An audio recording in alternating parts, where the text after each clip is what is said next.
We saw a bunch of card spiking in part 1, but now it's time for part 2 of this giant-sized 2-part edition of the Magic the Gathering Market Watch. This video is sponsored by Flipside Gaming. Check out flipsidegaming.com for all your gaming needs. Right now you can pre-order Teenage Mutant Ninja Turtles products, Secrets of Strixhaven products, or find a vast number of other great items on their website.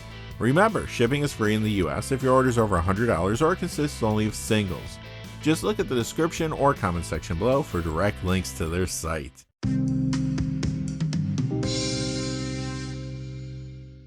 Hey there, this is John from Heroes and Legends, and welcome to another edition of the Magic the Gathering Market Watch. If you missed part 1, you do want to go back and catch it. We saw 19 significant price spikes there due to several factors, including the recent release of Lorwyn Eclipse, last week's Pro Tour results, the surge in popularity of the pre-modern format, Commander speculation based on the upcoming ban list update, and more. Due to all the activity this week, we have again divided the Market Watch into 2 parts. In part 1, we saw 1 cold card as well as the hot cards numbered 37 through 19. This time, we'll be counting down the top 18 biggest card spikes of the week. Now, in order for a card to be featured, it had to be moving at least 20% and at least $2 in either direction. Quickly before we get started though, just one fast thing. I do want to say thank you to one of our gold patrons. That is Thomas Wright. Thomas, thank you so much for your support on Patreon. You've been a long-time patron, and I truly appreciate that support for the channel. I really couldn't do this without viewers like yourself. So thank you, Thomas. And now, without any further ado, let's get into it. Alright, right into the main event, the hottest cards of the week, part 2. As I said, we already saw numbers 37 through 19 in part 1. Now it's time for the top 18. So let's jump in with number 18. Prophet of Kruphix. The Theros copy's up 282 to 402. That's a 235% increase. The one from the Magic 2015 Clash Pack, which only comes in foils, up 771 to 1195. That's a 182% increase. On Monday, Wizards of the Coast will be dropping their next Commander update, and it sounds like there's going to be some changes to the ban list. Prophet of Kruphix is currently banned in the format, but some are speculating that this may become unbanned at least for higher tier Commander decks. So copies are disappearing and prices are moving up. I guess we'll see what happens Monday. Number 17 is Nurgle's Rot, up 789 to 988. That's a 397% increase. This is from the Warhammer 40k The Ruinous Powers Commander deck.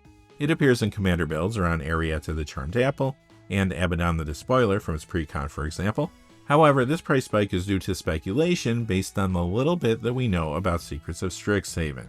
One of the upcoming Commander decks is called Silverquill Influence, and it's an Orzhov build that will be using auras and other enchantments to make opposing creatures fight each other while you draw cards.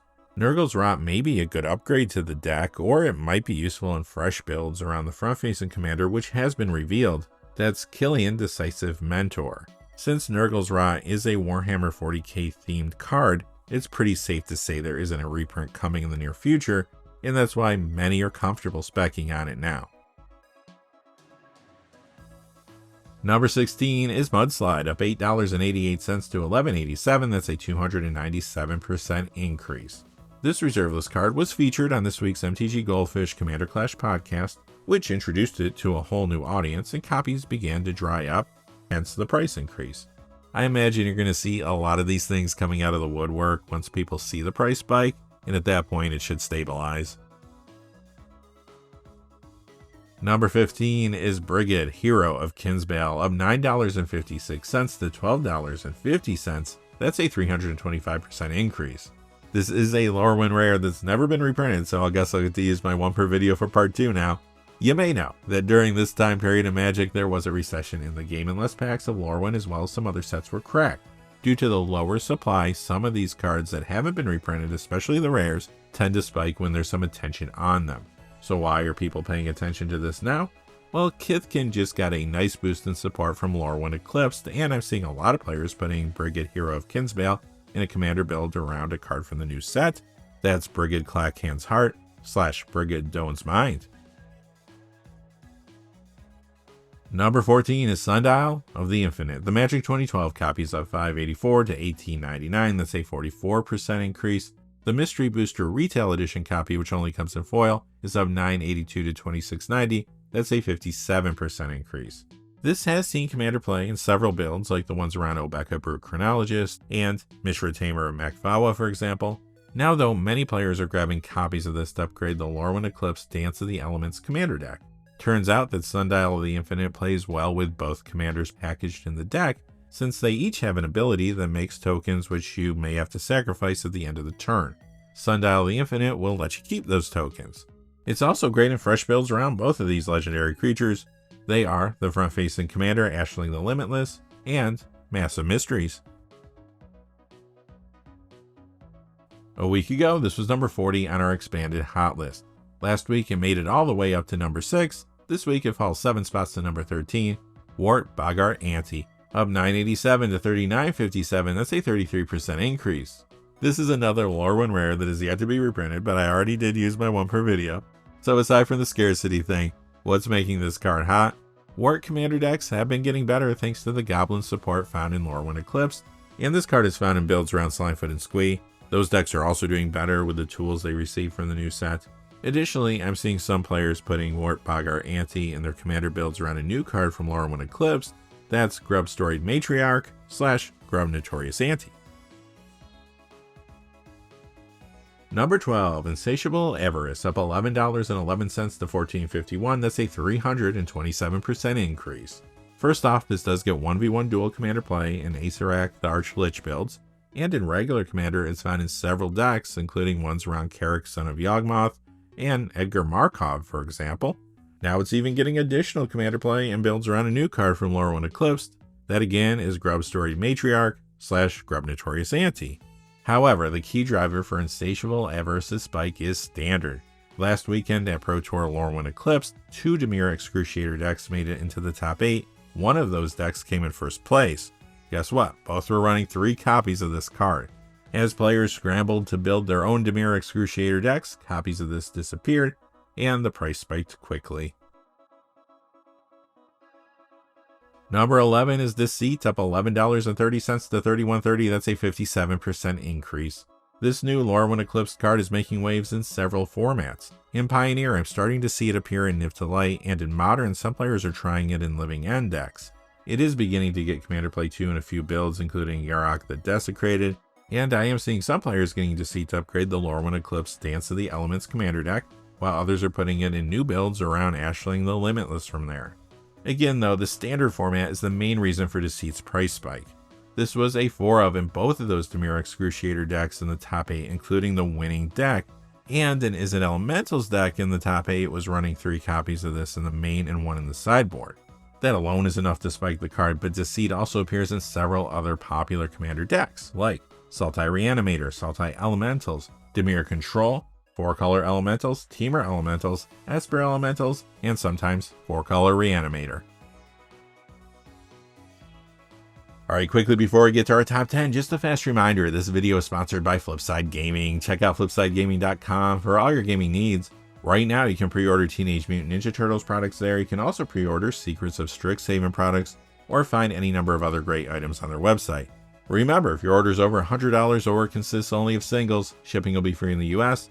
And if you're looking for a direct link to their site, just check out the description or comment section below. I do have links posted in both of those places. And now, without any further ado, let's get to the top 10.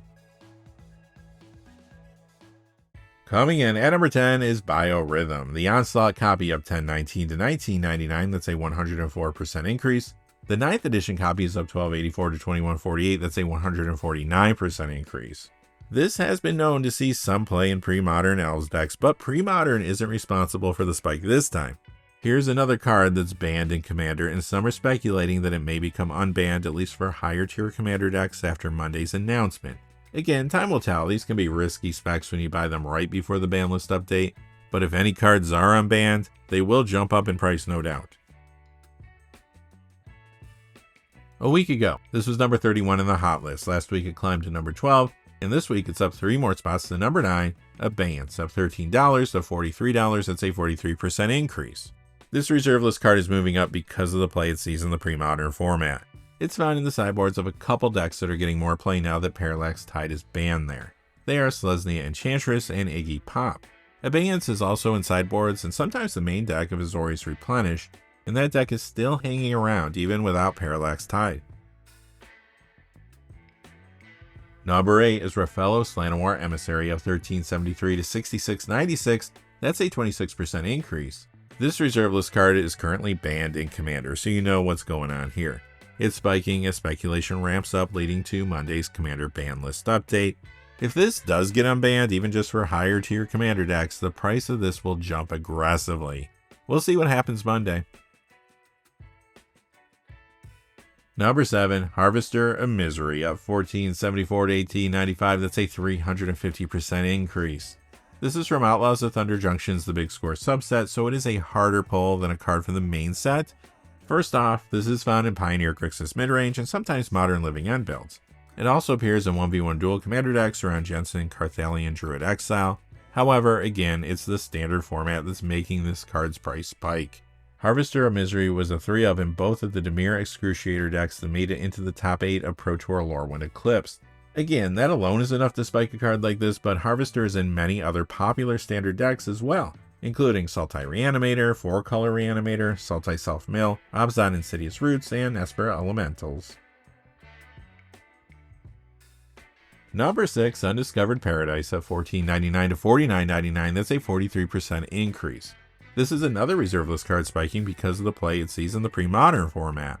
It's a key mana-based card there for multicolored decks like 5-color Hermit Druid, Boros Goblins, Growitog, 4-color Reanimation, Pandemonium Burst, 5-color Alurin, and sometimes Golgari Midrange.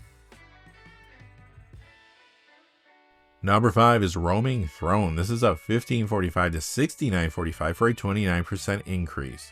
Here we have a card being pushed pretty hard by both the standard and commander formats. First, this was a 4-of in the Izzet Elementals deck that made it to the top 8 of Pro Tour lore when eclipsed. It's in other standard decks too though, like Temur Elementals, 4-color Elementals, Jeskai Elementals, and sometimes Temur Battlecry or combo. When it comes to commander, this has been in tons of decks like the ones around the Dragon and Pantlaza's Sun Favored, for example. However, it's seeing a lot more play now thanks to the support for several different creature types found in lore when eclipsed. That set is making many decks that run Roaming Throne better. Additionally, lots of players are getting copies of Roaming Throne to upgrade the lore when eclipsed Dance of the Elements commander deck, while others are putting it in new builds around Ashling the Limitless from there. I'm also seeing Roaming Throne in commander decks around a couple cards from the main set. They are High Perfect Morcant and Marlin Fey Ascendant.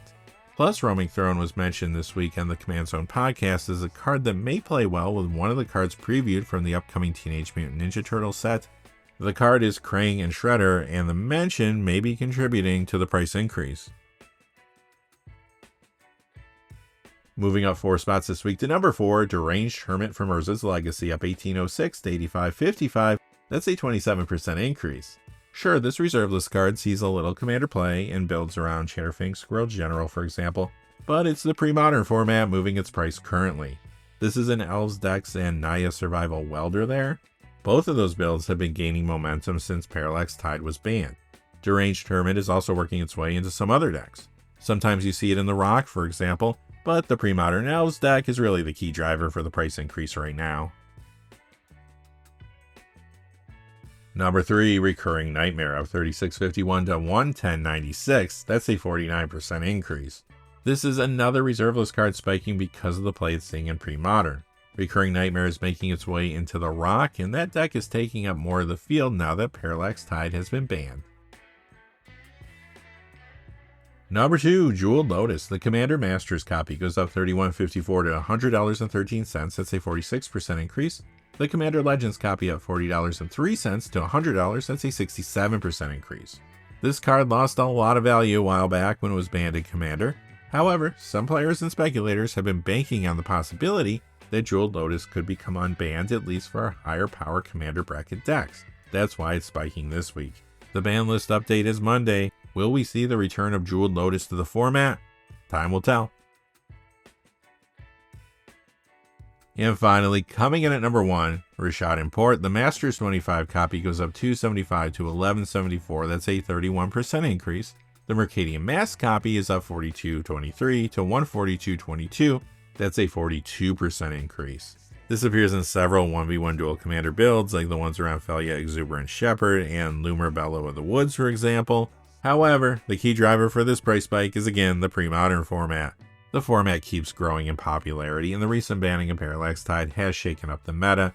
Rashad Import is appearing in several decks that are performing better in the format's new meta, including Gruul Goblins, Gruul Land Destruction, Naya Terrageddon, Mono Red Goblins, 4-color Terrageddon, Selesnya Terrageddon, Welder Tinker, Naya Panza, and Mono Red Land Destruction. And just like that, we made it through part 2 of this giant-sized edition of the Magic the Gathering Market Watch. Next week, I expect to see some waves from that Commander update, plus who knows what else will be going on next week. Until then, though, thanks for watching. If you enjoyed the video, please give us a like and subscribe, and have a great day. Hey, thanks for watching. This video is made possible through the generous support of viewers like you on Patreon. Check out the description below for links to our Patreon page, as well as our Amazon affiliate store, where a small percentage of all sales will also help support the channel. Finally, if you haven't had a chance yet to subscribe, hit that subscribe button so you don't miss any of the new videos on Heroes and Legends. Talk to you again soon, and have a great day.